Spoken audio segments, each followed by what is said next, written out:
7ª palestra que compõe o primeiro webinar do PPGEL. Primeiramente, em nome da comissão organizadora, agradeço vocês, inscritos e inscritas, pela participação, sem a qual não haveria razão de realizarmos este evento. Peço aos participantes e às participantes que quiserem fazer perguntas ou considerações, que o façam no chat. Ao final da fala do professor, passarei as perguntas e considerações para ele, a fim de que ele contribua de alguma forma. Hoje, nós contamos com a ilustre contribuição do professor Mário Acriso. O professor Mário possui licenciatura plena em Letras Português pelo Centro de Ensino Superior de Vitória, mestrado em Estudos Linguísticos pela UFS, doutorado em Letras Vernáculas pela UFRJ e pós-doutorado pela UFS. Atualmente, é professor do Departamento de Letras e Línguas da UFS e tem pesquisas direcionadas aos fenômenos do ethos discursivo e da patemização no discurso, a partir de uma articulação da vertente semilinguística de análise do discurso com teorias da enunciação e da argumentação. Professor Mário, muito obrigado por ter aceitado colaborar neste evento.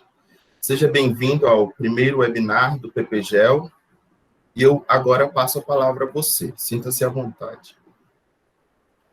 Joia. Obrigado, Abraão. Gostaria, primeiramente, de cumprimentar todos os presentes, cumprimentar também a comissão organizadora desse evento, o programa de pós-graduação em Linguística, cumprimentá-los e parabenizá-los, né, por essa iniciativa tão bacana, tão brilhante, né, num momento tão complicado, tão crítico, né, que a gente está vivenciando. Acho que veio bem oportunamente, né, esse webinário. Parabéns, então, a vocês, e, ao mesmo tempo, eu também agradeço pelo convite, pela oportunidade de participar, e participar assim, né, conversando, falando, ouvindo, né, aprendendo, e também aberto para poder aprender, né. É isso. Estou vendo alguns rostos aí conhecidos, né, não vou ficar citando nomes aqui, mas muito bom rever vocês, pessoas que eu não vejo há tanto tempo, né, tem gente aqui que eu não conheço, mas recebam vocês toda a minha gratidão aí pela presença.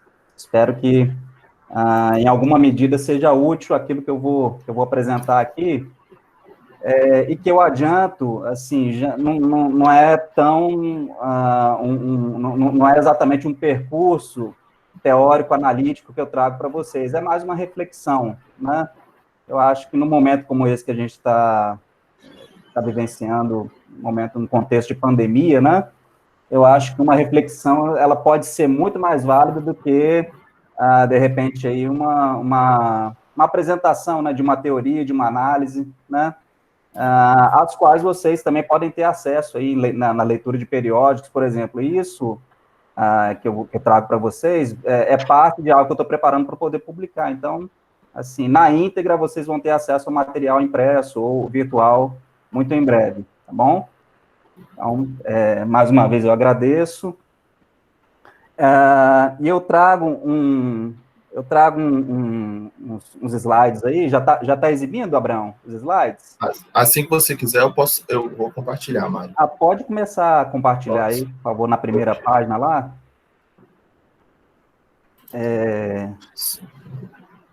Eu trago aqui uns slides e vocês vão ver logo que o Abraão começar a apresentar aí um título.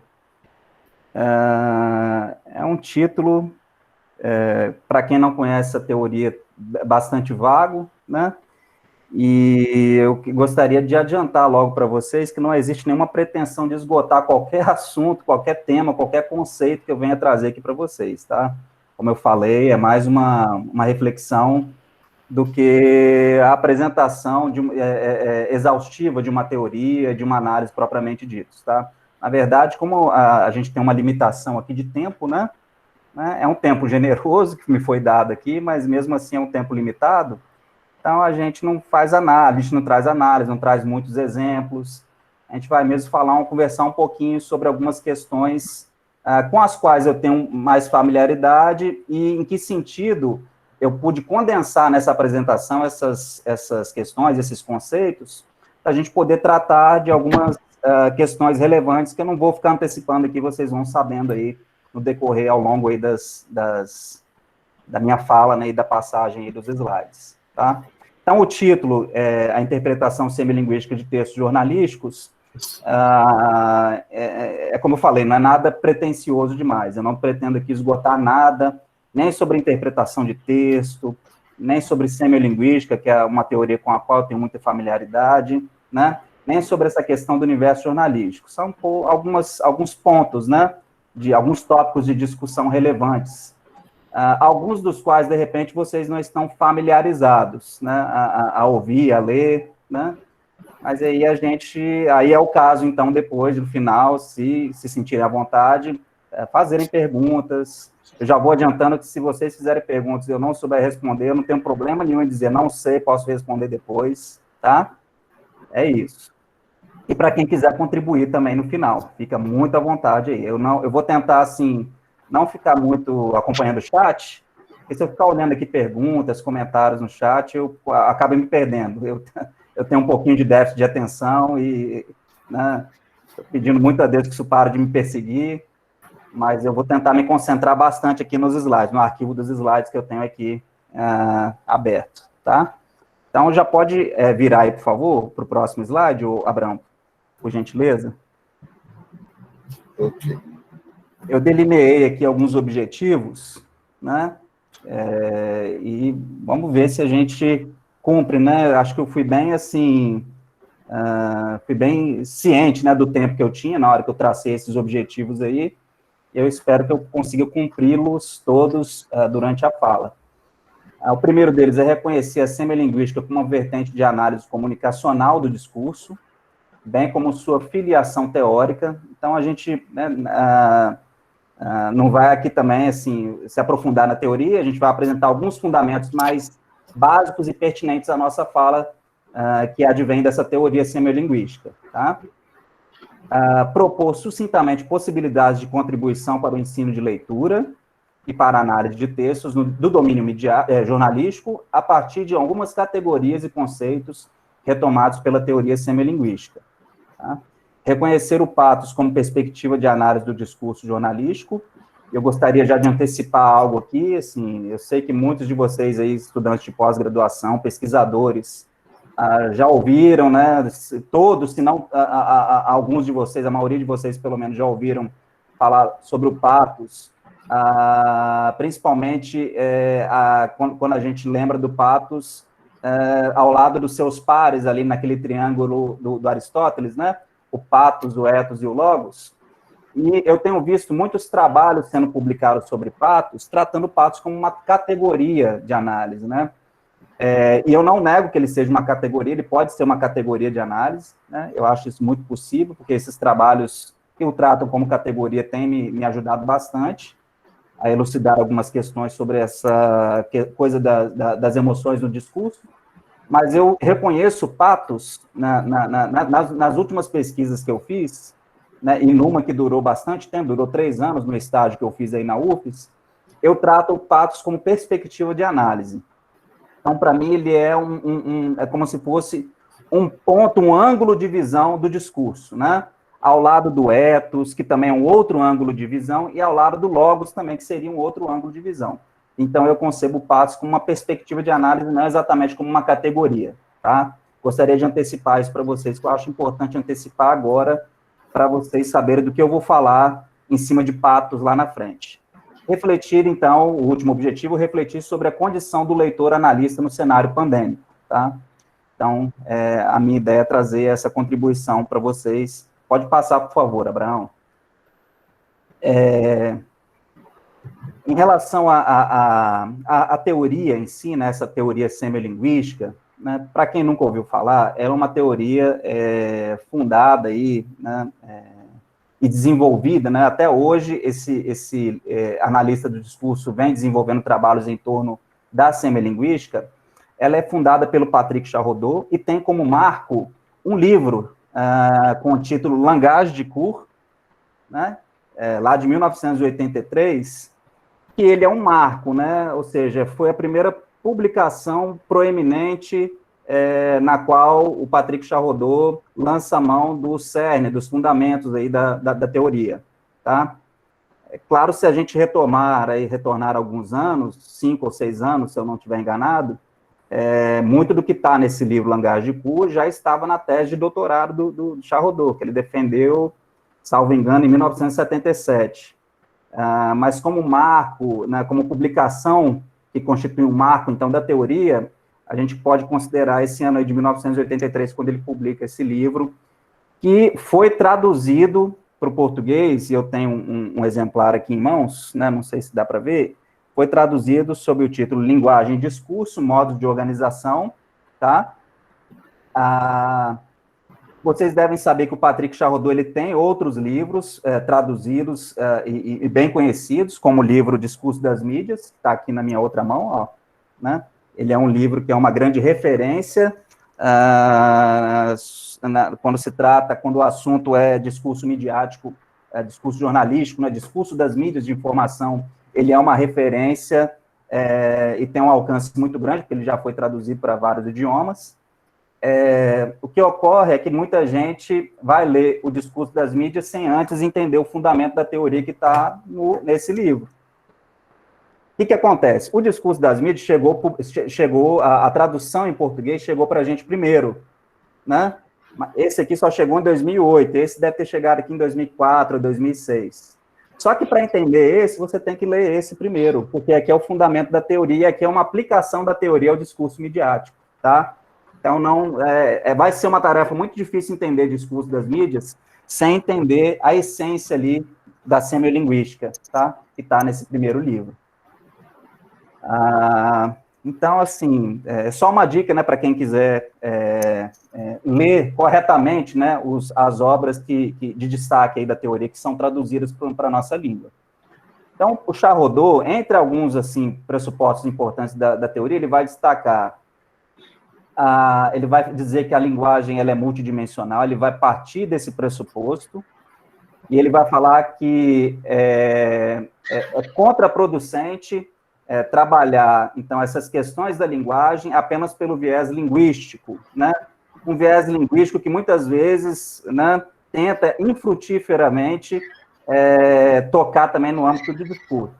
Ele diz que para você conseguir, para se obter um bom equilíbrio, né, de uma boa análise, que não esgote, obviamente, essa multidimensionalidade, mas que nos aproxime um pouco mais e nos leve a levantar hipóteses interpretativas do discurso que sejam mais plausíveis, é preciso buscar, então, esse equilíbrio entre o linguístico e o situacional.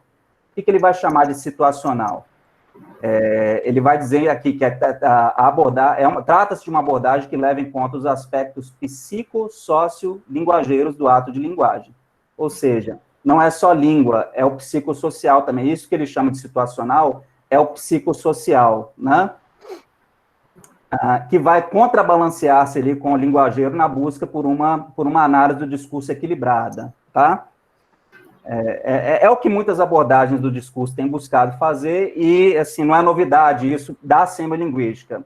Ele está dizendo aqui que ele também parte desse pressuposto, né, de um bom equilíbrio entre o linguístico e o situacional.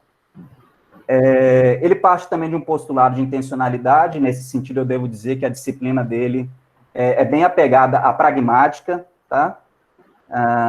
Essas duas expressões aí embaixo são expressões que vocês encontram em vários artigos do Charrodot.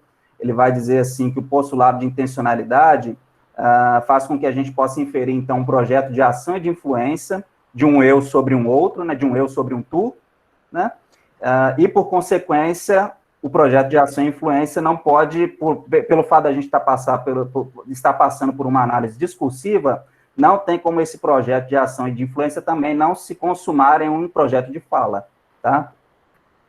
Então, é isso. É uma abordagem bem pragmática e, na verdade, para quem acompanha a teoria, vai perceber que a abordagem ela é pragmática, ela é enunciativa, né? Ela é bem linguística, porque o Charrodot ele lança a mão de muitas categorias de língua, muitas categorias modalizantes no quadro metodológico dele, tá? Então, trata-se aí de uma panaceia, né?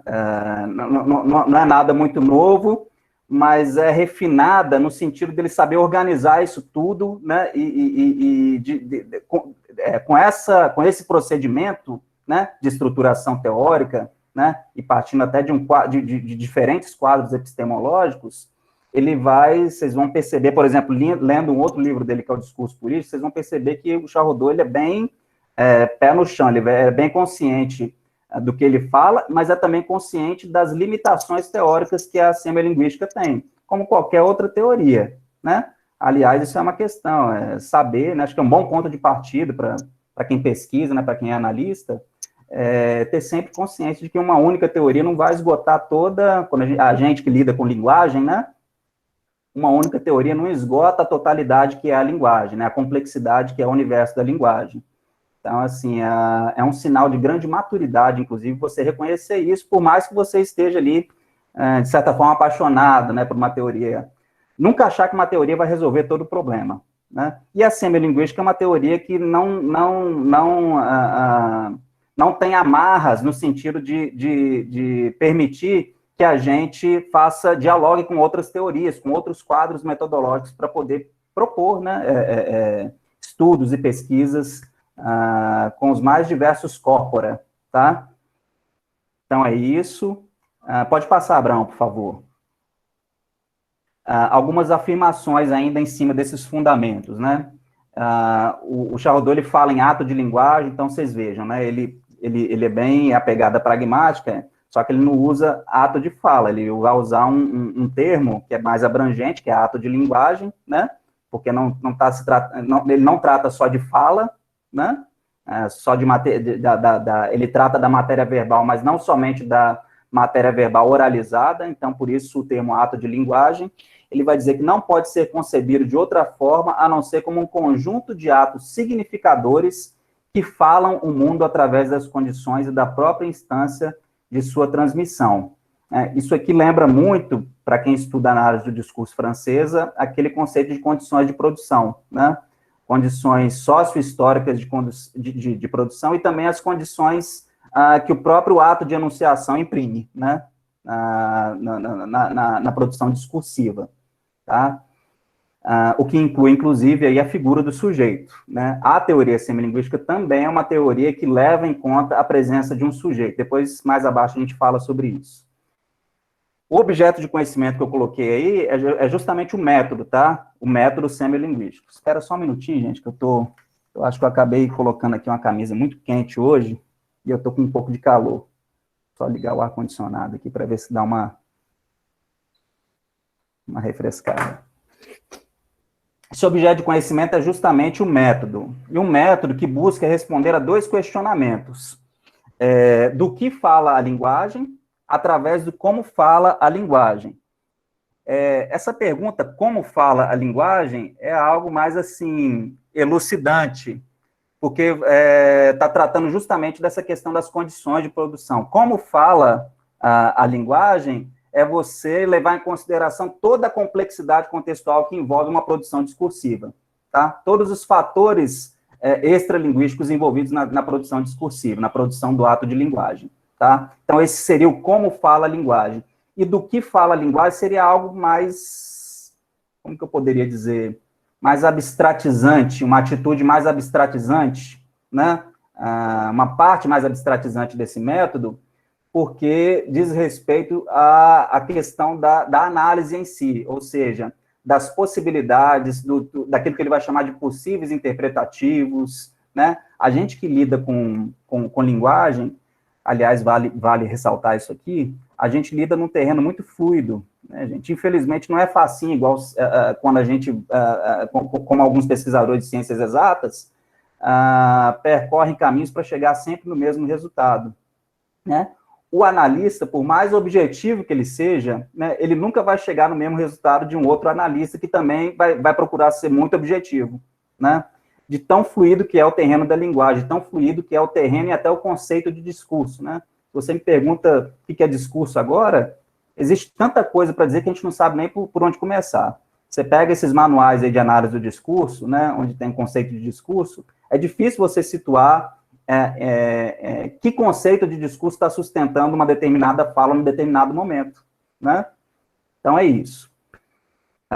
Então, essa questão do objeto de conhecimento diz respeito mais ao método, tá? Da semiolinguístico. São os questionamentos que o semiolinguista, que o analista semiolinguista deve sempre estar se fazendo.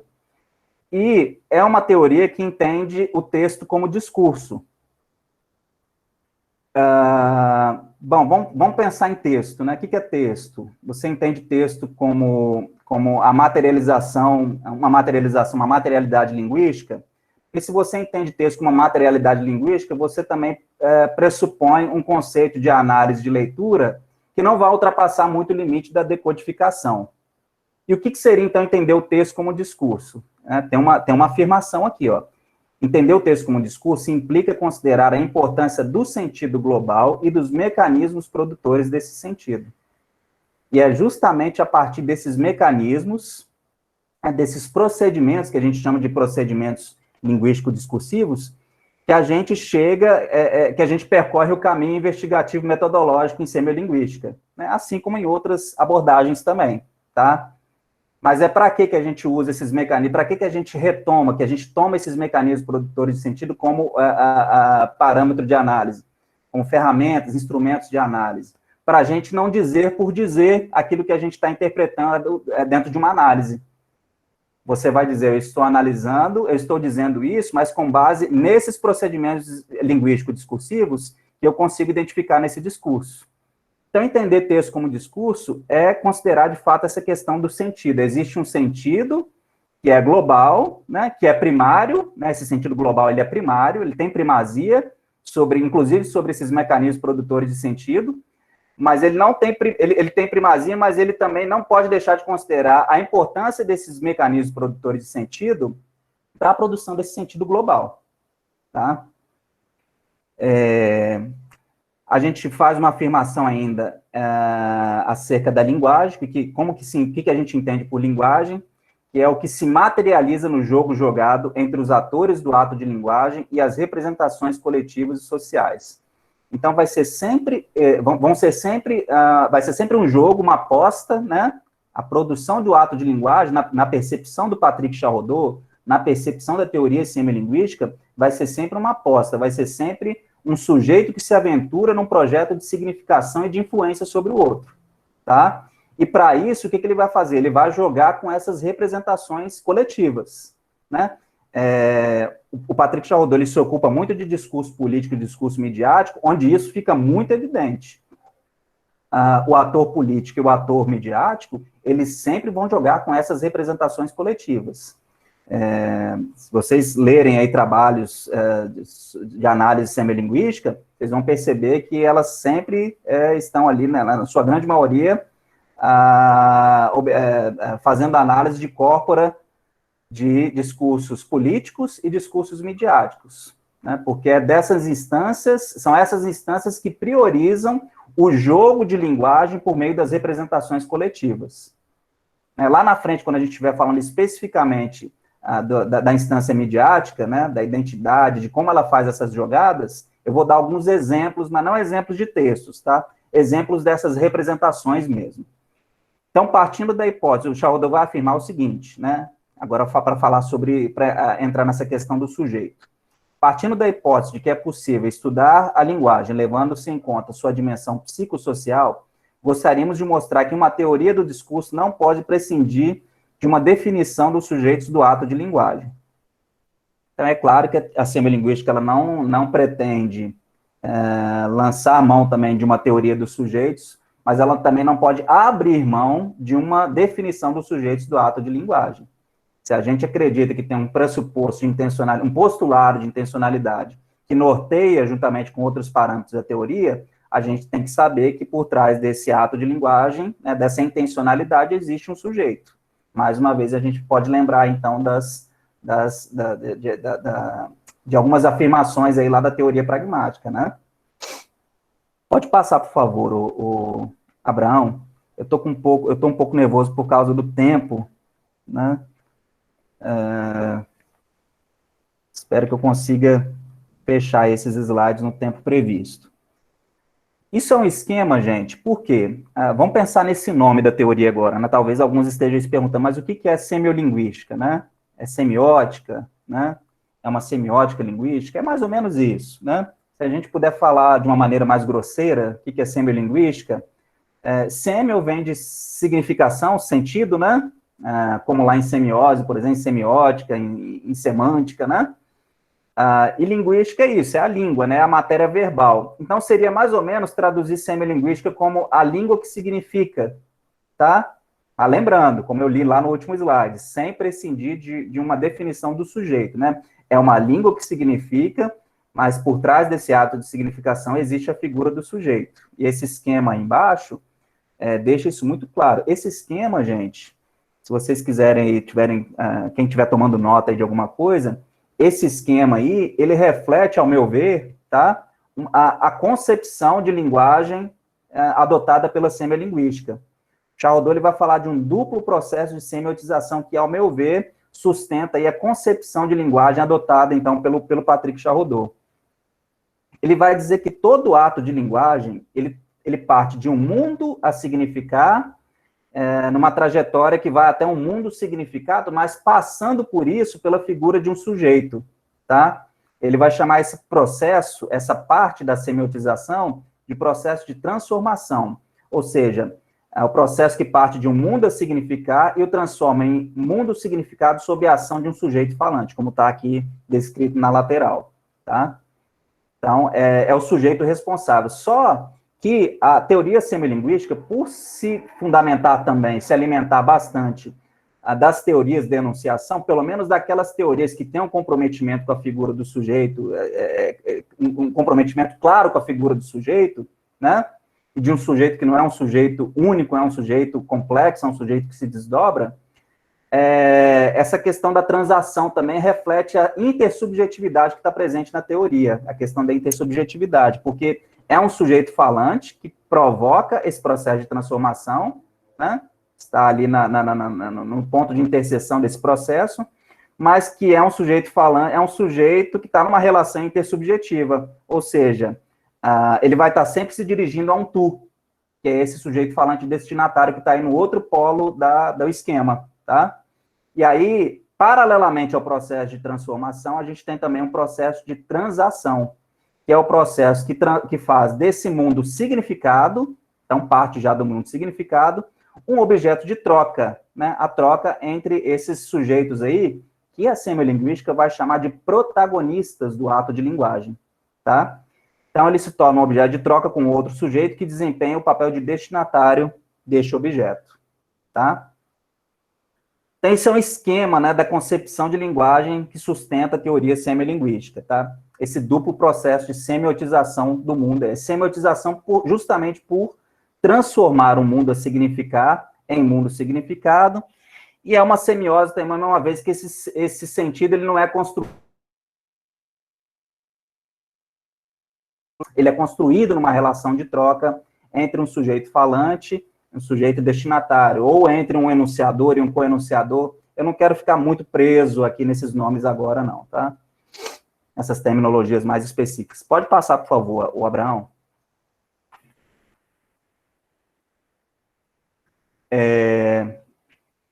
Falando um pouco mais detidamente agora da relação da semiolinguística, da aplicação que ela faz, né, dos seus conceitos, com a questão das mídias de informação, o Charrodot vai falar, eu já vou partir aqui direto para a questão das identidades, tá, gente? Começando a falar um pouco dessa questão das identidades, dessas instâncias, né? Quando a gente fala de mídia de informação, né, a gente tem que considerar essas duas instâncias, a instância de produção e a instância de recepção.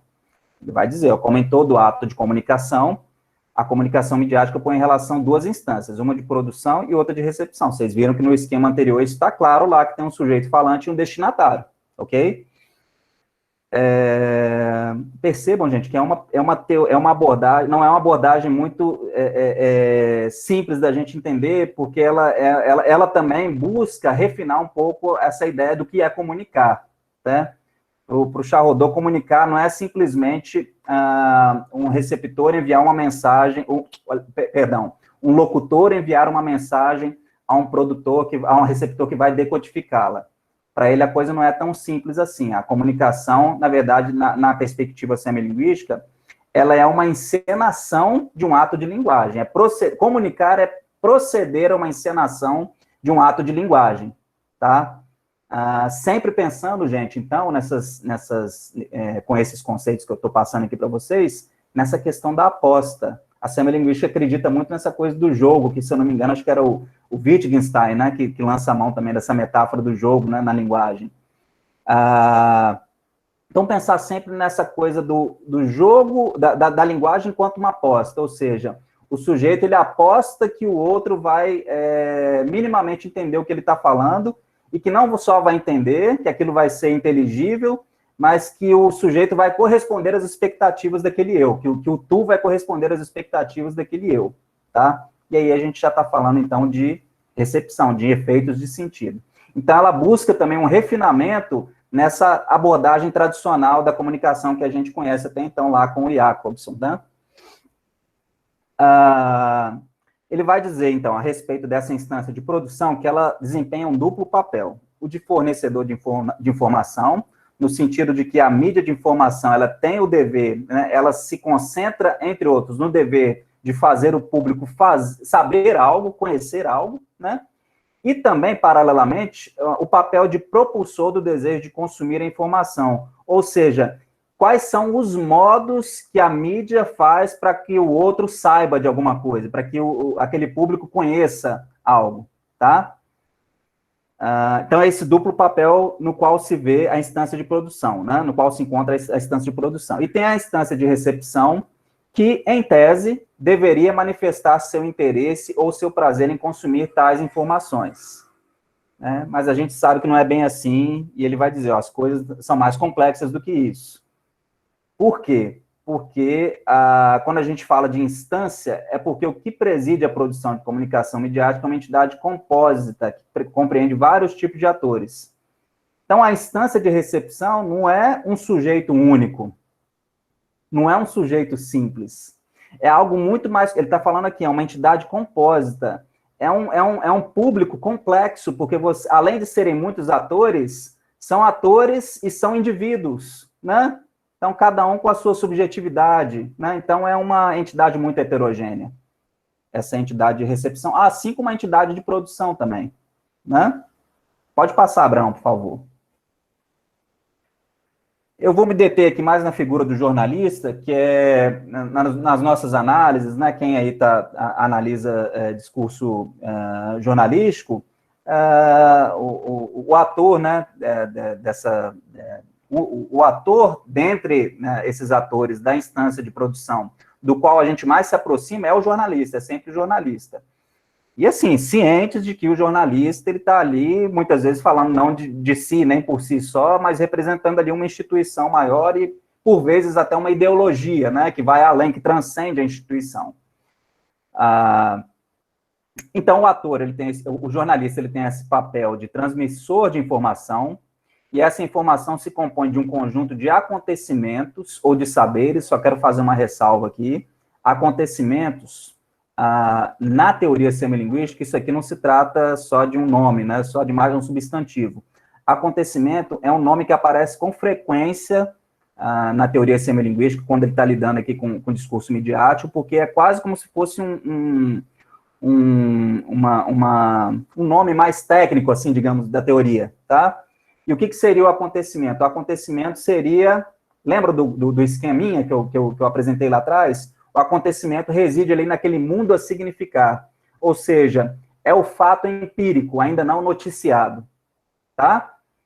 Então, acontecimentos ou saberes que aparentemente pré-existem ao ato de transmissão, o que faz com que o jornalista se encontre numa posição que consiste em coletar os acontecimentos e os saberes, né? E aí ele se encontra numa posição de pesquisador, fornecedor da informação, e não em criá-los, mas antes de tratá-los e transmiti-los, tá? E ele cumpre esse papel de pesquisador, fornecedor da informação, e descritor, comentador da informação, né? Porque ele não simplesmente, a gente sabe muito bem, por conta dessa ilusória neutralidade que a gente sabe que não existe, né, das mídias de informação, a gente sabe muito bem, que ele não apenas informa, mas que ele também, como descritor, comentador, ele vai ao seu modo informar, né? Então, não é simplesmente informar, é informar de um determinado modo. Por isso, voltando lá atrás, no método semilinguístico, a gente tem que pensar sempre em descrever como fala a linguagem, né? Ou seja, como esse ator, né, fala isso para poder dizer, para poder transmitir uma determinada informação, tá? Para poder significar esse mundo ainda não significado, tá? Pode passar, Abraão, por favor. Eu trouxe aqui só uns exemplos, são duas manchetes. Eu gosto de trazer manchete em apresentações assim, porque são gêneros, né? E são textos curtos, rápidos, para a gente poder assimilar aqui só algumas coisas, né? Vamos focalizar só nos verbos que estão aí nessas duas manchetes. O primeiro, e são duas manchetes bem recentes, tá, gente? Brasília ganha 22 mil novas empresas durante a pandemia, né? Então, olha como é que foram criadas novas empresas durante a pandemia em Brasília, e olha como é que esse acontecimento empírico da criação das empresas nos é noticiado por meio dessa manchete. Brasília ganha essas 22 mil novas empresas. Então, será que era, de fato, isso é uma pergunta retórica, tá, gente? Será que, de fato, era o objetivo desses empresários e microempresários aí, quando abriram as suas empresas, presentear Brasília com essas empresas, né, para que a manchete lance mão desse verbo ganhar? Assim como embaixo também a gente vê, auxílio emergencial anima comércio, né? Estou trazendo esses exemplos, gente, só para vocês entenderem como que, na prática, como que é esse processo de transformação, tá? Como que ele ocorre em termos midiáticos, né? Em termos de mídia de informação. Então, será que esse ser inanimado, auxílio emergencial, ele tem essa capacidade de animar o comércio, né? Será que numa manchete aparentemente simples como essa não teria uma representação ou até uma questão ideológica por trás da maneira como isso está colocado aqui na manchete? Da maneira como esses elementos linguísticos estão dispostos aqui, dessas escolhas lexicais, né? Pode passar, Abraão, por favor. Estou tentando aqui ir um pouco mais depressa para respeitar o tempo que me foi dado, tá, gente? Então, o que dizer das identidades dessas instâncias? A respeito da instância de recepção, né? A gente já falou um pouco, então, da instância de produção, e o que dizer da identidade da instância de recepção, né? Quando a gente fala do público. Considera-se a priori que é o público que constitui a instância de recepção. Porém, devemos estar cientes de que o público é também, assim como a instância de produção, uma entidade compósita, abstrata e virtual, não podendo ser tratado de maneira uniforme, porque não se trata de um sujeito único, é um sujeito complexo, né? Pode passar, Abraão. Então, vamos ver algumas coisas aqui, ó. Problemáticas em torno da identidade do público, tá? Vou falar pelo menos duas coisas aqui a respeito dessas problemáticas. Em primeiro lugar, um entrave, né? Parte do pressuposto de que o público varia conforme o suporte de transmissão. Na verdade, não é nem um pressuposto, é uma constatação, né? Que a gente, só com isso que eu coloquei depois da setinha, ó, quando a gente trata de imprensa, a gente tem um tipo de público com um determinado estatuto, que é o estatuto de leitor. Quando se trata de rádio, o estatuto já é de ouvinte. Quando se trata de televisão, telespectadores. Quando se trata de textos jornalísticos publicados, veiculados pela web, a gente tem internautas. Então, olha como é que o estatuto muda, né? A identidade muda de um suporte de transmissão para outro. Com isso, é fácil compreender que as reações intelectivas, leia-se aí, né? As reações racionais e afetivas do público não são as mesmas de uma mídia a outra. E a instância midiática, que sabe disso e o afirma, obviamente vai tirar partido dessas diferenças. Ou seja, vai saber atuar, né? Lançar a mão dos procedimentos mais adequados conforme um ou outro desses suportes aí de transmissão que estiverem em jogo, que estiverem em foco no momento da transmissão das informações. Ok? Pode passar, por favor, Abraão. Em segundo lugar, a identidade social da instância de recepção é uma incógnita para a instância de produção. Primeiramente, porque os receptores não estão presentes fisicamente na relação de troca, e a instância midiática não tem acesso imediato às suas reações. Em análise do discurso, você já deve ter ouvido muita expressão efeitos de sentido, né? Então, e a gente sabe que existem possibilidades de efeito de sentido produzidos, efetivamente produzidos, que não é tanto o interesse do analista do discurso, e existem os efeitos de sentido visados, e são justamente esses efeitos visados pela instância de produção que são imensuráveis. Por quê? Porque não tem como mensurar as reações, não pode, então, dialogar também com eles, não pode conhecer diretamente o seu ponto de vista para completar ou retificar a apresentação da informação. Gente, isso é um entrave, né? Parece, na verdade, um entrave, mas as mídias de informação sabem lidar muito bem com esses entraves aqui, porque elas jogam, na maior parte das vezes, com as representações sociais mais adequadas para poder captar o maior número possível de espectadores ali, de leitores, né, e de ouvintes, enfim, tá? As mídias, então, elas são muito maleáveis em relação a isso. Elas conhecem o terreno em que pisam, né?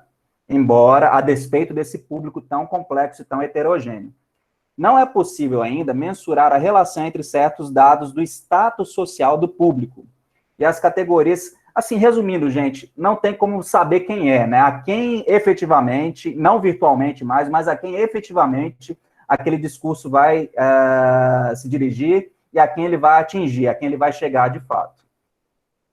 Então, essa relação, né, entre os dados do status social do público e as categorias mentais que corresponderiam à maneira de apreender os acontecimentos, de compreendê-los e interpretá-los em função do modo como são reportados, tá? Repito, assim, existem esses entraves aí, essas problemáticas, tá? Mas elas podem ser mais problemáticas de análise do que exatamente problemáticas de como cada instituição midiática vai lidar com essas problemáticas. Elas sabem muito bem captar o público, né? Independentemente de conhecer a identidade real desse público ou não, tá? Pode passar, por favor, Abraão. A identidade do leitor, né? Agora vamos afunilando ainda mais. Agora a gente vai falar aqui do leitor, tá? Antes de partir mesmo para algumas considerações, eu queria só pensar aqui com vocês que algumas abordagens nas ciências da linguagem já fazem já nos dão algumas pistas e alguns traços, né, da identidade disso que a gente está chamando de identidade do leitor, né? Então, a questão da identidade dos sujeitos é abordada em alguma dessas áreas, algumas delas, porém, sem focalizar a identidade como sendo as discussões. Então, por exemplo, sociocognitivismo não está interessado em falar sobre identidade, mas ele já vai falar para nós, não sei, vocês que já estudaram aí linguística textual, quem está fazendo pesquisa em linguística textual, e acompanha, né, já acompanhou ali, tem bastante ciência daquele percurso histórico, né, da virada pragmática, e depois a virada cognitivista, até chegar a esse sociocognitivismo. Lembra que, então, que esses autores aí, o Heinemann e o Williger, definem 3 sistemas de conhecimento que se articulam, peço perdão aí pelo erro aí na grafia aí da palavra articulam, se articulam no processamento textual. Vocês lembram, né, daquele sistema de conhecimento interacional, enciclopédico, conhecimento linguístico, que vão se articular aí no processamento textual lá de acordo com a perspectiva sociocognitivista, tá?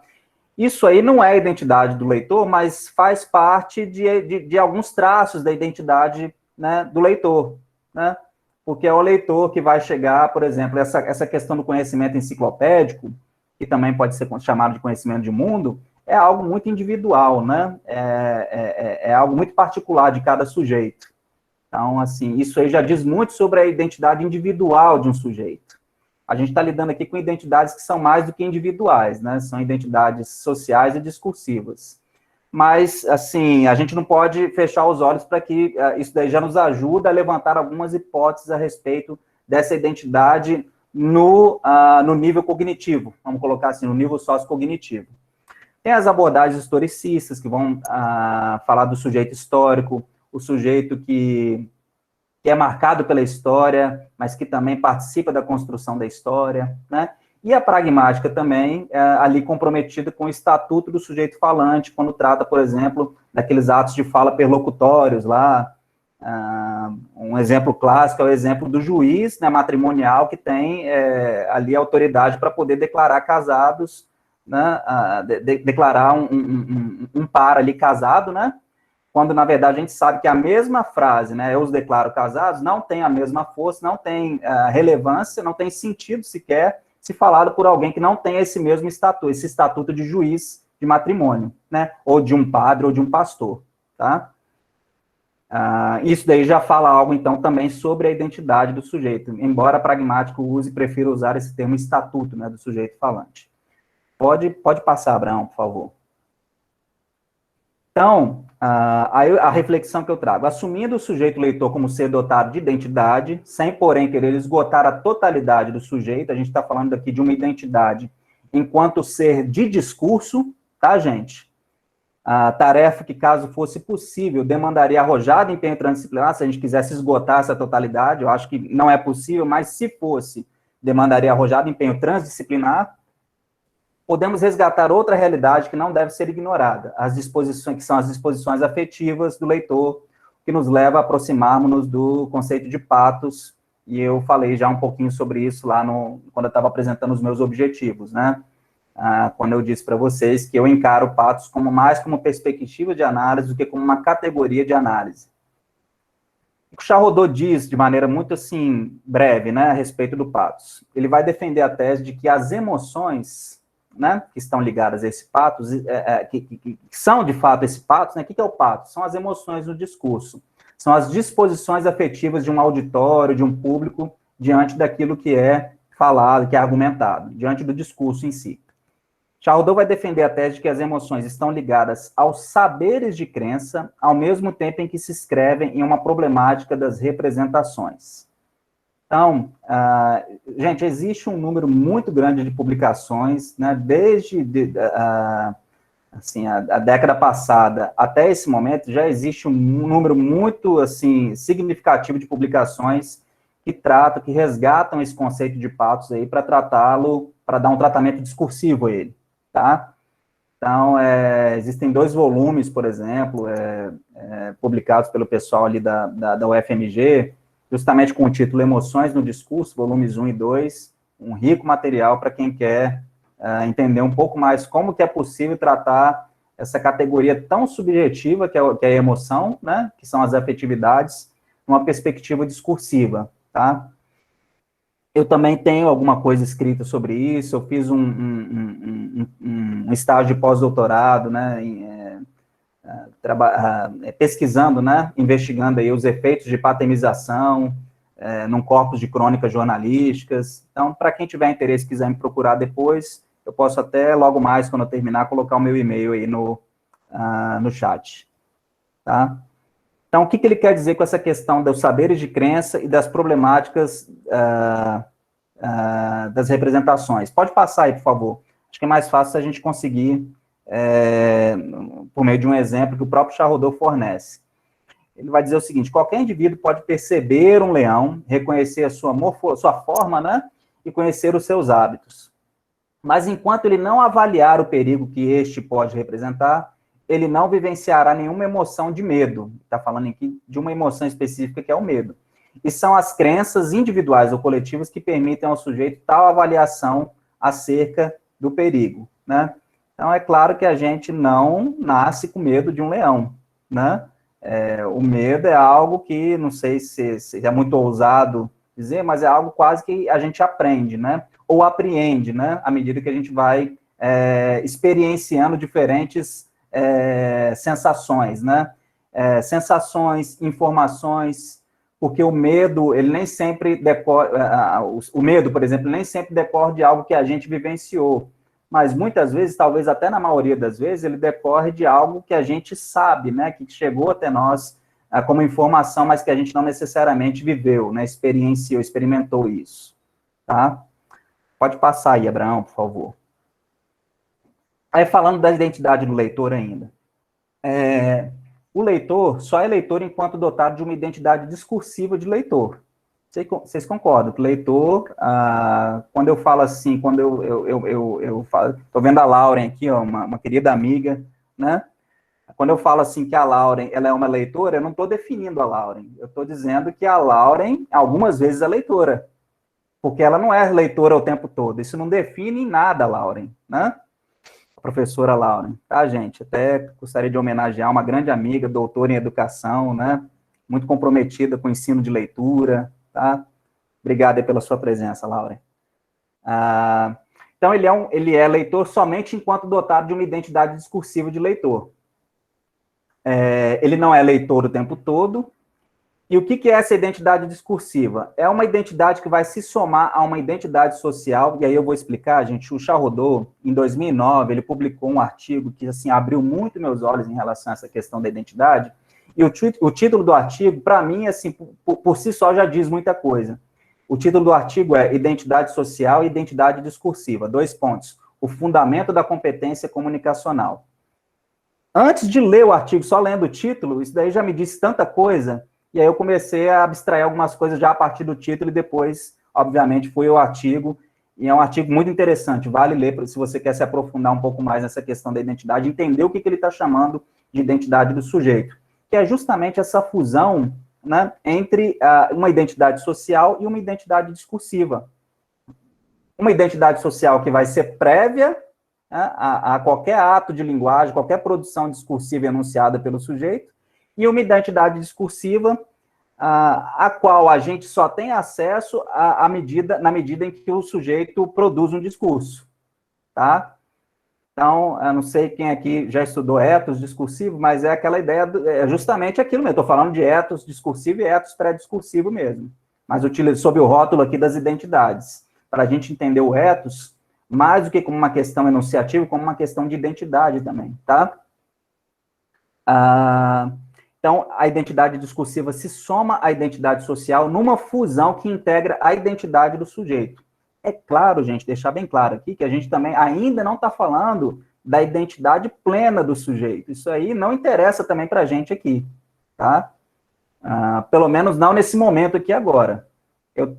Paralelamente, eu desenvolvo um trabalho com os alunos da graduação, quando eu tenho oportunidade, em alguma disciplina, falando um pouco sobre a identidade do sujeito leitor. Aí vale a pena a gente falar um pouco mais daquilo que vai além do discurso, né? E do social, do sujeito em si, né? Porque eu creio que quando a gente lê, a gente não traz só a carga cognitiva para o texto, a gente não traz só uma disposição cognitiva para aquilo que a gente lê no determinado texto, e a gente também não traz só uma história. Eu não creio que o sujeito seja somente cognição e história. O sujeito, ele traz a si próprio para a leitura. Mas a gente não tem tempo de ficar divagando sobre isso aqui agora, porque a gente entra numa transdisciplinaridade ainda maior, mais complexa, tá? Mas a gente está falando de identidade aqui a nível de análise do discurso, ok? Tá? Porque quando a gente trata de discurso, a gente está tratando apenas de uma fatia do sujeito, porque o discurso é uma prática social, como existem tantas outras práticas sociais, tá? É a identidade social prévia e, ao mesmo tempo, indissociável à identidade discursiva, que garante ao leitor esses saberes de crença, né? Ou seja, previamente ao discurso, nós já temos saberes de crença, né? A partir dos quais ele experiencia variadas sensações e emoções. Deixa eu ver o que tem no próximo slide, Abraão, só para saber se complementa isso. Tá, acho que aqui ajuda a gente a entender um pouco. Enquanto ligadas às representações ou aos imaginários sociais, algumas emoções são consideradas primárias. Quem quiser também saber um pouco melhor sobre essa questão das emoções primárias, tem que ler a Retórica do Aristóteles. Lá ele vai falar sobre essas emoções que são consideradas mais de ordem primária, tá? E são consideradas primárias por serem mais ou menos comuns a determinados e complexos grupos sociais. Ou seja, aqui na nossa sociedade brasileira, vamos pensar quais são as emoções, as sensações que são mais comuns de atingirem um público maior, né? O que eu coloco aí embaixo? É justamente com essas representações, e é por isso que o Charrodot fala que as emoções estão ligadas a essas representações, ou você pode chamar de representações coletivas, representações sociais, tá? Estou vendo aqui, estou tentando não olhar para o chat, mas estou vendo que algumas pessoas estão contribuindo aqui com a questão das emoções e tal, depois a gente pode conversar melhor. É justamente com essas representações que as mídias de informação jogam, apostando de alguma forma sensibilizar o público por meio de diferentes estratégias de dramatização na busca pela influência e captação de seus leitores. Pode passar, Abraão, a próxima página aí, porque aqui eu trago, acho que está cortado aí, mas eu trago aqui alguns exemplos. Isso aqui não é exatamente representação, mas são acontecimentos, tipos de acontecimentos, né, ou classes de acontecimentos, que eu penso, imaginei aqui que na nossa sociedade são mais, assim, suscetíveis de causar pulsões um pouco mais fortes, né, no público a quem se dirigem determinadas notícias, manchetes, reportagens. Então, quando trata de mortes de criança, por exemplo, por bala perdida, sempre é algo que choca, e eu estou usando choque aqui como um nome genérico para classificar diferentes tipos de emoções, óbvio, né? Ou sensibiliza, né? Violência doméstica contra mulheres ou crianças, principalmente, estupros de diversos tipos. Gente, eu não trouxe exemplos, né, textos mesmo, para a gente poder olhar, mas a gente consegue retomar aqui, cada um consegue lembrar de várias situações envolvendo cada um desses tópicos aqui, né? Mortes de figuras carismáticas, eu lembrei lá de quando eu era bem jovem, ainda adolescente, quando morreram os Mamonas, que foi uma comoção enorme e tal. Maus tratos contra idosos, morte por doenças epidêmicas, a gente está atravessando esse momento, né, tão delicado. Maus tratos contra animais, catástrofes decorrentes de fenômenos da natureza, e a gente poderia pensar em tantas outras coisas. Eu estava conversando sobre isso com meu pai ontem, e meu pai falou, você citou muita coisa interessante aí, mas muitas vezes não é nem um acontecimento, muitas vezes uma declaração que alguém, assim, que ocupa um estatuto social de alto alcance, alguma declaração que uma pessoa como essa faz pode chocar muitas vezes do que uma morte, né? Por exemplo, um líder que vem falar que, de repente, não passa de uma gripezinha, ou choca, né? Não estou aqui para discutir política e tal, mas o outro que vai falar ali que a crise não passa de uma marolinha, né? São coisas que chocam, né? Grande parte da população.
Pessoal, só um momento, eu acho que o Mário caiu.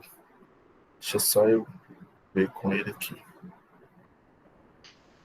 Abraão, eu creio que a internet dele falhou. Uhum. Os demais participantes, aguarde um momentinho, por favor. Só um momento, pessoal.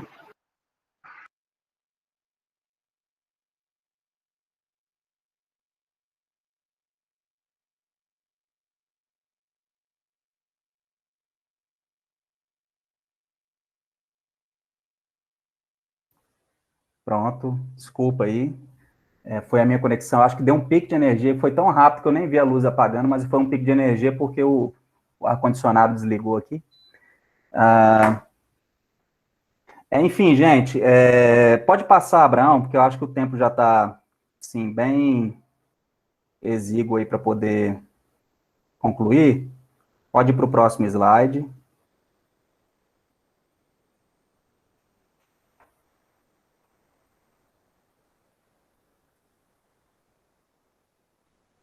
Tá. Aí falando dessas emoções, então, né? Me justificando agora um pouco e já partindo para o final, eu trago esse debate sobre afetividades motivado por pesquisas anteriores, porque eu já venho trabalhando com esse conceito de paternização já há algum tempo, mas também movido pelo momento peculiar que vivenciamos enquanto atravessamos uma epidemia de proporções mundiais. Neste contexto, creio que as emoções, tanto como integrantes do ser, né, indivíduo, quanto como ângulo ou perspectiva de análise, que é como eu venho trabalhando com ela, merecem especial atenção. No Brasil, já vínhamos no rastro de divergências políticas e ideológicas, crise na informação midiática, quando entra em cena a pandemia e os holofotes deslocam a luz daqueles males, né, primeiros lá, para o coronavírus. Né? Por favor, Abraão, pode passar. Eu vou tentar ser um pouco mais breve agora. Então, por que é importante realçar neste momento as emoções como potenciais expressões dos efeitos de sentido visados? A estratégia de tocar a emoção de outrem por meio do discurso constitui uma espécie de amarra, porque, diferentemente da argumentação racional, o campo patêmico quase não oferece escape, a fim de que o leitor confronte o texto. Não sei se vocês estão conseguindo me entender, mas eu estou querendo dizer que quando se trata de uma argumentação mais racional do que de uma argumentação dramatizada, eu costumo fazer a diferença, né, entre essas duas formas de argumentar, no campo das ideias, que é o campo racional, fica muito mais fácil você confrontar o texto, fica muito mais fácil você confrontar o autor do texto por meio do texto, tá? Quando se trata de um discurso dramaticamente elaborado e muito bem elaborado, fica mais difícil você confrontar o texto, porque quando o sujeito ele é tocado pelas emoções, muitas vezes ele é movido por uma pulsão tão forte que ele já se vê amarrado por aquele discurso, né? E aí o leitor, tomado pela emoção, como está aí no finalzinho, é um forte candidato a ser influenciado pelo discurso que dramaticamente o envolve. Eu estou falando aqui do leitor, mas nós, como analistas também de textos, né, nós que assim, trabalhamos com diversos tipos de discurso, e mais detidamente para aqueles que trabalham com discurso jornalístico, a gente também tem que ficar atento com isso. Pode passar, Abraão. O momento que a gente vivencia por potencialmente afetar com maior gravidade as nossas emoções pode lesar a nossa objetividade como leitores e também como analistas, pesquisadores. Então, eu só quero fazer uma ressalva aqui para vocês não me entenderem mal. É com a sensibilidade aflorada, né, por conta de toda essa estratégia patêmica bem elaborada, tá? É com essa sensibilidade aflorada pela pandemia que eu me preocupo, e não com a disposição afetiva em si, porque isso daí faz parte do ser, faz parte de cada um de nós. Isso aí não nos preocupa. Isso aí é constituinte do sujeito, tá? Enquanto leitores mais atentos, ou mesmo como pesquisadores, levamos a vantagem de conhecermos algumas manobras, algumas possibilidades, né, da linguagem. Somos capazes de reconhecer os procedimentos linguísticos discursivos que não apenas denunciam a presença de um enunciador, mas que potencialmente indicam pistas sobre a identidade desse enunciador, suas intenções possíveis e também das suas astúcias. E aqui pensando principalmente em discurso midiático, discurso das mídias de informação e midiático em geral, né? Pode passar, Abraão. Aí eu lanço mão aí só de esse aí foi uma pesquisa concluída em 2018, eu fiz como eu falei, eu fiz um estágio na UFES mesmo, né? Um estágio pós-doutoral, pesquisando esses procedimentos linguísticos discursivos como portadores de efeitos visados de paternização em crônicas jornalísticas, tá? E aí, explicando só para vocês por que eu encaro o Patos, então, como uma perspectiva de análise.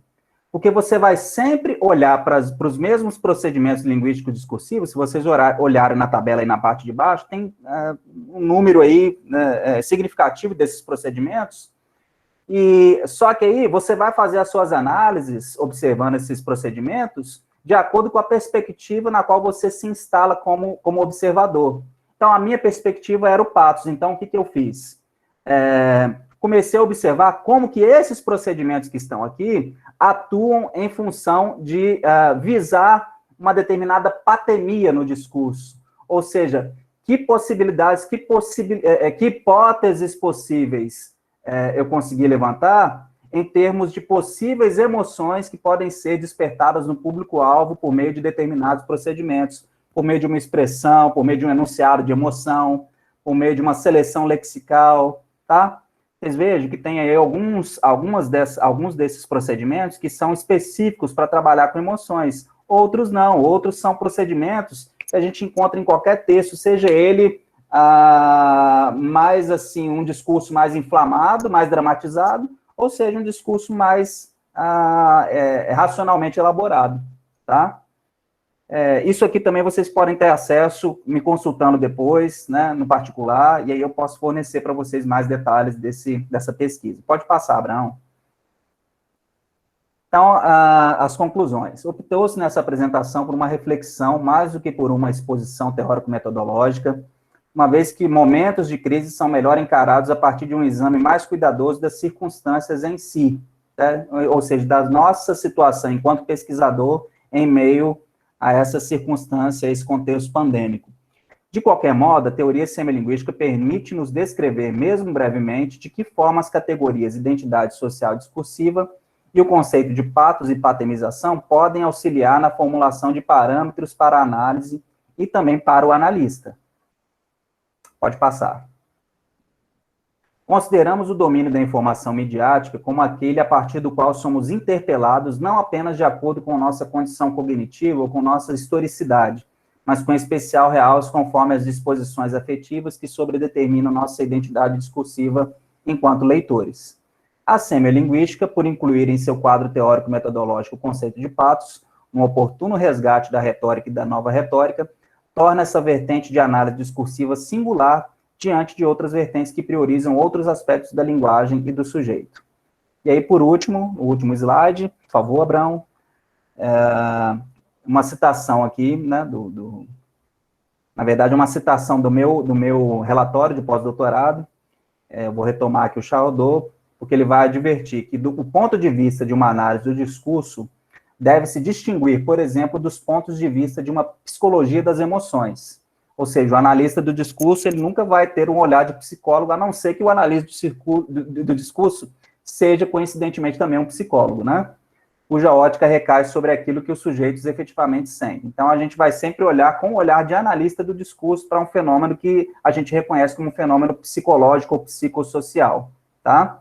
Vou partir mais para 2 linhas abaixo aí.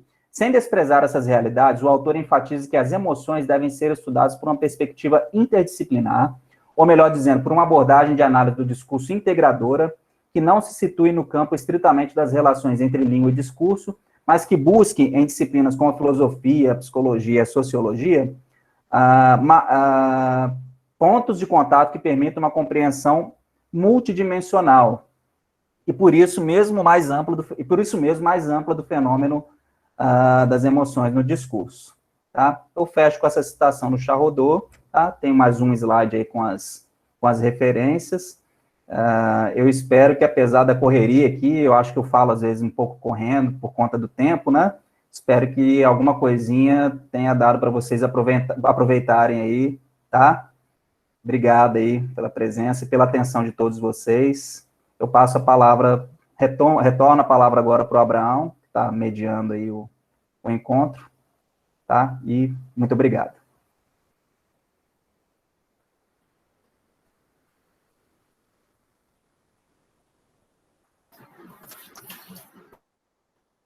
Professor Mário, muito obrigado pelas falas, que foram de grande proveito. Houve uma inscrita que deixou uma pergunta ali no chat, e outros que estão dizendo obrigado, agradecendo, né? Joia. A Margarete Valdivino, ela perguntou o seguinte: como seria essa identidade do sujeito no processo de autoria? Ela perguntou como seria a identidade do sujeito no processo de autoria.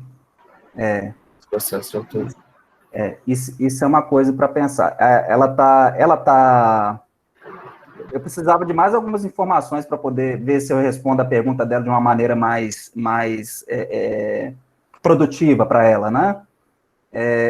Margarete, você pode se posicionar aí pelo... É Margarete o nome dela, Abraão? Isso, Margarete Valdivino. Se você quiser ligar sua câmera, Margarete, sinta-se à vontade. Tá, não, eu só queria, ela pode se manifestar. Professor, porque eu trabalho com produção textual de aluno. Eu trabalho com autoria, né? Eu procuro analisar as categorias de autoria em produções textuais de alunos, né? Do ensino fundamental. Sim, eu tive uma dificuldade muito grande, porque são teorias que se articulam, né? Se relacionam. Ora eu trabalho com a linguística do texto, ora eu tenho que trabalhar com análise do discurso também. Porque de qualquer forma, é o discurso do aluno que eu estou analisando. Sim. Eu tive muita dificuldade em relação a isso. Principalmente na hora de identificar as categorias de análise. Sim. É desafiador, né, Margarete? Porque teve um momento da minha fala que eu parei para fazer essa ressalva, né? Por estarmos trabalhando com a questão do discurso, né, da linguagem, já se torna um desafio, porque são coisas tão fluidas, né? Linguagem, discurso, a gente está sempre pisando num terreno muito incerto, muito impreciso, né? Até por conta da própria definição de discurso. E quando a gente vai tratar da questão do sujeito, do aluno, né? A gente não está tratando de um único aluno, a gente está tratando de um público que é complexo, né? Como público, os públicos, né? As instâncias às quais eu me referi aí na minha fala, né? A instância de produção, de recepção, né? No universo midiático, e realmente é desafiador. Então, a categoria de análise de identidade discursiva é sobre isso que você perguntou, né? A identidade discursiva do aluno, né? Então, eu acho que para a gente se aproximar de uma análise que seja um pouco mais palpável, que tente refletir de fato um pouco mais de perto a realidade, a gente deve trabalhar com categorias que sejam um pouco mais genéricas. É meio contraditório, porque o público é heterogêneo e a gente não pode desprezar essa heterogeneidade, né? E quando a gente trabalha com categorias mais genéricas, a gente acaba definindo que um determinado grupo de alunos, eles pertencem a uma determinada categoria que muitas vezes não vai condizer com a realidade, né? Então, eu vou dar o exemplo da questão das emoções para ver se isso pode te ajudar, tá? Porque eu não trabalho, nunca assim, realizei nenhuma pesquisa, nunca nem orientei nenhuma pesquisa dentro de linguística aplicada, e eu teria dificuldade para responder em cima da questão do aluno. Mas em cima da questão das emoções, a gente sabe que a questão das emoções também, a emoção é algo muito, muito subjetivo, né? Por isso que, ao meu ver, é difícil tratar a emoção, tratar o patos e tratar a emoção como uma categoria de análise. Para mim, é muito mais, assim, produtivo tratá-lo como uma perspectiva de análise, mais do que como uma categoria. Então, dentro do campo das emoções, o que a gente conseguiria fazer, por exemplo? Trabalhar com nomes mais genéricos, ou seja, nomes que englobam diferentes emoções. Então, quando alguém falar... a população ficou chocada. O que é ficar chocado? Né? Não dá para a gente descrever com precisão o que é chocado. Chocado quer dizer que, de alguma maneira, aquilo sensibilizou, aquilo tocou a afetividade daquele sujeito, daquele indivíduo ou daquele grupo social. Né? E a gente usa chocado porque é um termo genérico. Então, assim, não estou mentindo, né? Porque eu estaria mentindo se eu dissesse assim, a população ficou indignada. Não dá para a gente mensurar isso, porque cada indivíduo é exclusivo, né? Ele tem sensações que são exclusivas dele. E ainda assim, se todo mundo realmente ficasse indignado, existem graus de indignação, né? Ficou muito, ficou pouco, né? E como que mede isso também? Então, nomes como ficou chocado, ficou sensibilizado, eu acho que são categorias que ajudam a gente a nos aproximarmos de uma análise um pouco mais producente, né? Eu não sei como é que você faria para englobar isso com alunos, porque fica muito mais complicado quando você lida com a heterogeneidade, e ainda é mais agravante quando se trata de sujeitos, né, de pessoas, de seres humanos, né? Então, é desafiador. Mas eu espero que, assim, eu tenha te dado pelo menos um norte aí com essa questão dos termos mais genéricos, né? Espero que a gente faça pensar, pelo menos. Né? Como muito bom, professor. Também, obrigada. Se eu não pudesse responder de forma alguma, eu diria, não sei. mas eu acho que talvez a minha fala faça você pensar nesse sentido. É muito bom, obrigada, viu? Eu que agradeço. Mário, a Eliana lá elogiou a palestra, excelente palestra, muito obrigado por compartilhar seu conhecimento, que para mim é de suma importância, conversa com parte da minha tese de doutorado sobre identidade, né? E a professora Marta Scher, ela colocou aqui, preciso ver se o código de ética da mídia mudou, porque o que eu conheço, bem antigo, dizia que o papel da mídia seria informar, mas não é o que vemos, certo? Se não mudou, deveria mudar, concorda? Sim, sim. Inclusive o Marta, eu não sei se você já leu, né, já pegou para ver o discurso das mídias, mas o Charrodot, ele gasta muito mais páginas, ele gasta muito mais páginas falando das problemáticas do que descrevendo o discurso midiático em si, porque existem essas problemáticas. Então, assim, ele vai dizer que, por exemplo, que a mídia, ela, ao mesmo tempo que se vê, né, na posição de ter que informar, de fazer o público saber, né, ela se vê também na posição de ter que vender. Então, aí já entra uma perspectiva que é mais comercial. Ele tem, então, ele se vê nessa dupla, nessa bifurcação, né? Eu preciso informar, mas eu também preciso vender a minha informação. E aí, como é que eu faço para vender bem vendido e com qualidade, né? Aí ela é mentirosa. Ela é perversa. Sim. Porque ela joga com um instinto animal. Ela é animal. Eu fico furiosa, às vezes, com as manchetes. E eu gosto. Eu vejo jornal muito... não estou lendo... Aqui que eu estou na área rural, o meu jornal não chega. Aliás, ninguém está lendo mais. Mas, enfim, eu fico muito chateada com as manchetes jornalísticas. Porque muitas vezes elas são, desculpa a palavra, são mentirosas. Muita gente só lê manchete, não lê a matéria. Tem a manchete, você vai ler a matéria, e cadê o conteúdo que te levou a ler? Eu acho que isso tinha que ser mais denunciado pelos analistas como você. Você tinha que ser mais... Tinha de protestar mais coisas. A gente faz, mas de fato, como dizem, né? As mídias, elas constituem um quarto poder, né? Eu sei, mas os analistas têm de fazer, não é?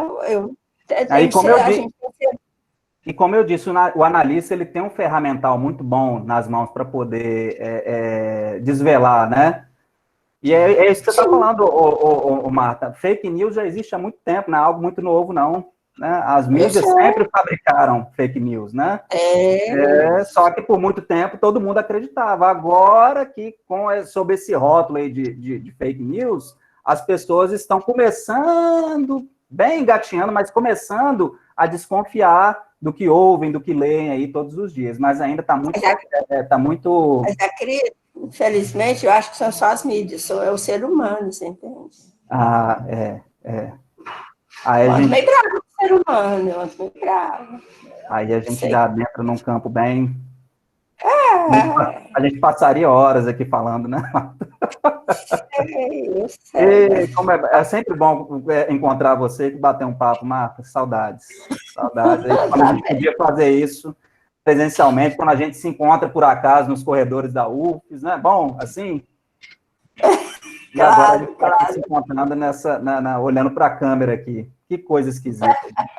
Olha, mas é o que a gente tem, o que é que a gente vai fazer, né? Pois é. Mas obrigado aí, Marta, pela contribuição. Valeu. Um beijo, tá? Outro para você. Tchau. Prazer te ouvir. Tá bom? Valeu. Prazer você estar aqui também. Tá bom. Deixa eu sair para deixar outras pessoas aí. Tá joia. Para o pessoal alguém deseja falar mais alguma coisa, tem perguntas, algumas considerações. O professor, a respeito disso, porque nós, enquanto analistas, nós conseguimos perceber determinadas coisas, né? Quando nós lemos as notícias de jornais, nos deparamos com algumas manchetes jornalísticas, mas e quem não é? O que fazer diante disso? Aí é que a gente entra no campo do ensino, né, lá da educação básica. Acho que não tem como responder essa sua pergunta sem falar nisso. A gente, assim, faz um esforço para poder, para os nossos alunos ali na graduação, formar professores que vão formar leitores, né? E por mais que esses leitores um dia não vão se tornar analistas, eles podem se tornar leitores mais conscientes do mundo em que eles vivem, tá? Então, assim, eu acho que a grande questão é a gente atravessar essa graduação e concluí-la cada vez mais consciente do nosso papel de formar esses leitores que vão ser leitores ativos, vão ser leitores dialógicos, vão ser leitores que vão confrontar os textos e os discursos à sua volta. Leitores que não precisam ser analistas do discurso para poder perceber que existe algo de errado naquilo que eles estão ouvindo, ou de que, pelo menos, minimamente, eles podem confrontar aquilo que eles estão ouvindo ou lendo, né? Eu acho que, assim, a resposta à sua pergunta é essa, bater no martelo do peso da responsabilidade do professor da educação básica, né? Eu já fui professor da educação básica, não fui por muito tempo, mas fui, e já senti esse peso, e tentei fazer o melhor possível nesse sentido, né? Formar bons leitores, né? Leitores de qualidade, tá? E a questão do analista, né? Você não perguntou, mas acabou tocando aí na questão do analista, só fazendo essa distinção, né? Entre o que é um leitor e um analista, porque parece-me que muitas vezes o analista ele se vê numa linha muito sutil, né? Quando ele não consegue se distinguir de um leitor e de um analista, né? Mas eu vou dizer para você que está me ouvindo aí, que é analista, o que difere você de um leitor normal. Eu escrevi algumas coisas aqui, né? Eu tenho escritas aqui algumas coisas sobre isso, né? De vez em quando a gente não tem nada para fazer, a gente escreve, né? Acorda de madrugada com um insightzinho, né, Marta? Acorda de madrugada com aquele insight e vai para o computador escrever. Aí eu coloquei aqui pelo menos 7 coisas, né, que definem aí que ajudam a gente a definir o analista. O leitor interpreta, ao passo que o analista busca os possíveis interpretativos. Por isso, em análise do discurso, é tão comum a ideia de efeitos de sentido, né? O analista possui para a sua atividade metodologias, categorias e capacidade de raciocinar que um leitor comum muitas vezes não tem. Justamente por estar ciente, por conhecer esses procedimentos linguísticos discursivos. O analista é aquele que está em constante diálogo consigo e com seu corpus, né? Isso aí não pode acabar nunca, né? Do começo ao fim da pesquisa e também depois que a pesquisa acaba, né? A fim de que você tenha a possibilidade até de rever aquilo que os resultados aos quais você chegou, tá? Rever, repensar. O analista deve ter em mente que engajamento não significa trabalhar movido por paixões ou ideologias. O engajamento permite ao analista explicar, por meio dos instrumentos e categorias linguísticas e discursivas, que, por exemplo, um discurso legitima certas deficiências sociais. O analista tem condição de fazer isso, né? Desvelando-as por meio de análises objetivas. Então, uma pergunta que o analista deve sempre fazer a si é: este sou eu enquanto militante ou defensor da causa, ou sou eu enquanto sujeito analisante? Né? Aí entra a questão da identidade. Porque, ora, eu sou leitor, mas tem um momento que eu tenho que deixar de ser só leitor e me tornar um analista, né? Sob o risco de eu perder a objetividade. Tá? A interpretação primeira de um analista é apenas uma das possibilidades. O analista propõe-se a analisar um discurso, mas sem prescindir da presença de um sujeito que se desdobra em sujeito empírico e sujeito enunciador. Então, é por isso, parando nesse tópico aqui agora, quando a gente analisa um discurso, a gente não está analisando um sujeito. A gente está, no máximo, analisando uma faceta daquele sujeito. Por isso que a gente fala que a gente analisa o enunciador, né? Quem está aí na análise do discurso do Menguenot, por exemplo, que usa muito esse termo, né? Sujeito enunciador, na semiolinguística também, sabe que a gente analisa uma faceta do sujeito enunciador e não exatamente o sujeito social. E essa faceta é só uma partezinha do sujeito, né? E aí, por fim, as perguntas de investigação do analista semiolinguista, agora eu vou falar do semiolinguista, mas que pode se aplicar a outros tipos de analista, não se reduzem a o que um texto quer dizer, mas, primeiramente, que discurso emerge ou fundamenta um dado ato de enunciação? E segunda pergunta, que sujeito emerge desse discurso? Não é exatamente você tratar aquele discurso como partindo da voz de um sujeito em sua integralidade. É um sujeito enunciador. Você está analisando ali, como eu disse, uma faceta desse sujeito, e não o ser em sua integralidade. Quando a gente, por exemplo, julga alguém, ou quando alguém nos julga, vamos nos colocar aqui no lugar de analisado, né? Quando alguém nos julga, alguém não está julgando a gente porque esse alguém nem sequer conhece a gente, ele está julgando uma imagem que a gente projetou da gente, né? Então, quando a gente faz um julgamento de alguém, quando a gente faz uma análise do discurso, a gente analisa a imagem, que é o ethos, né? A imagem que aquele sujeito está projetando de si mesmo ali, que não necessariamente vai corresponder ao sujeito, né, propriamente dito, ao indivíduo propriamente dito, né? Então, assim, são algumas máximas aqui que eu coloquei, que depois eu posso até disponibilizar isso aí. Isso aqui não tem problema com a autoria, não. Posso colocar lá nas redes sociais até, e aí vocês podem, de repente, refletir e tirar proveito disso aqui, tá? Professor Emanuel Machado, ele diz que costuma falar que não devemos confiar numa frase que não tem ponto, o que não é nem frase, não tem status informacional sobrepujante. A manchete é isso. Isso. Mas como a Marta até destacou aí na hora que ela estava falando, infelizmente a manchete acabou virando um gênero, porque e as mídias, elas tiram proveito disso, porque as pessoas passam, por exemplo, o olho na tela do computador, ou estão ali na rua e passam diante da banca de revista e leem só a manchete, né? Aquilo é a informação que elas têm, né? Infelizmente, a gente trata, a gente está tendo que tratar agora a manchete como gênero, porque a própria mídia transformou a manchete num gênero, né? Mas eu concordo com ele. Quando a gente vai para o conteúdo, por exemplo, do texto, na sua integralidade, a gente se depara com alguns paradoxos. E aí você lê ali alguma coisa no segundo, terceiro parágrafo, e fala, mas a manchete está dizendo exatamente o contrário do que está aqui, né? Ou às vezes, como a Marta falou, é tudo mentira mesmo. É isso. Obrigado aí pela contribuição do professor. Muito bom, muito bom.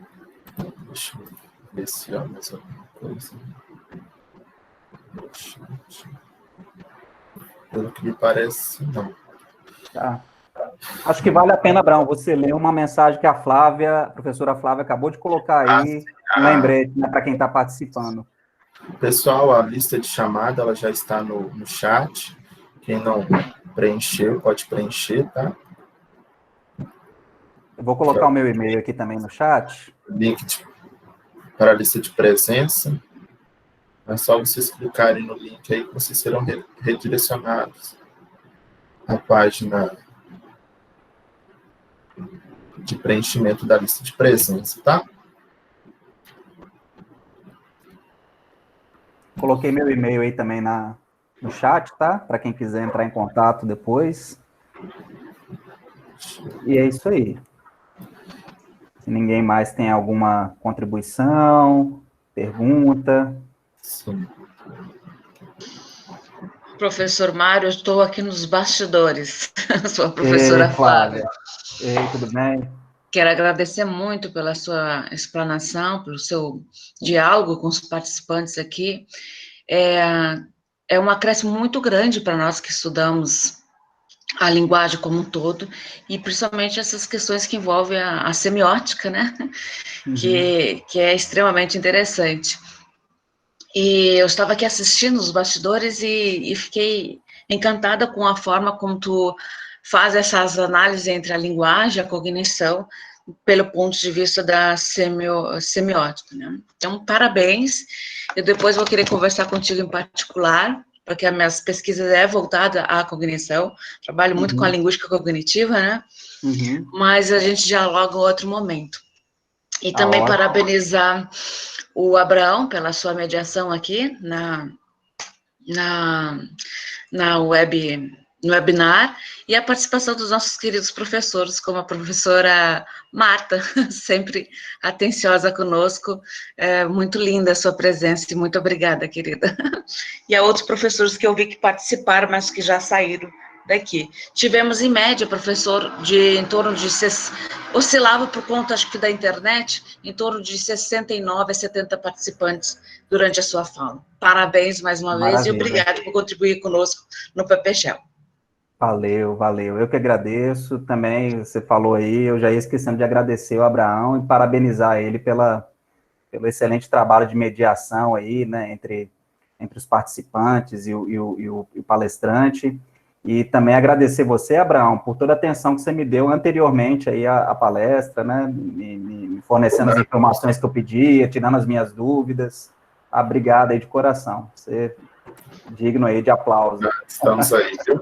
Só lembrando, professor Mário e Abraão, que esse webinar agora ele está sendo gravado e ele será disponibilizado, o link, pelo YouTube do próprio evento, do webinar. Ele precisa de torno de uns 20 minutos, mas assim que estiver pronto, já encaminhamos para a comissão, e o Abraão já pode lhe encaminhar também. Obrigada mais uma vez. Joia, joia. Valeu, Flávia. Obrigada aí. Agradeço mais uma vez, então, a toda a comissão, ao programa de pós, aos presentes. Né? Obrigado aí de coração. Abraão, se você quiser encerrar, então. Sim. Pessoal, encerramos agora a nossa 7ª palestra do primeiro webinar do PPGEL. Agradeço a todas e todos pela participação, pelos diálogos, e nós nos vemos na semana que vem. Uma excelente restante semana para todos. Abração. Isso aí, boa semana e bom fim de semana aí para todos. E parabéns aos servidores públicos aí presentes. Felicidades. Valeu. Tchau, tchau, gente.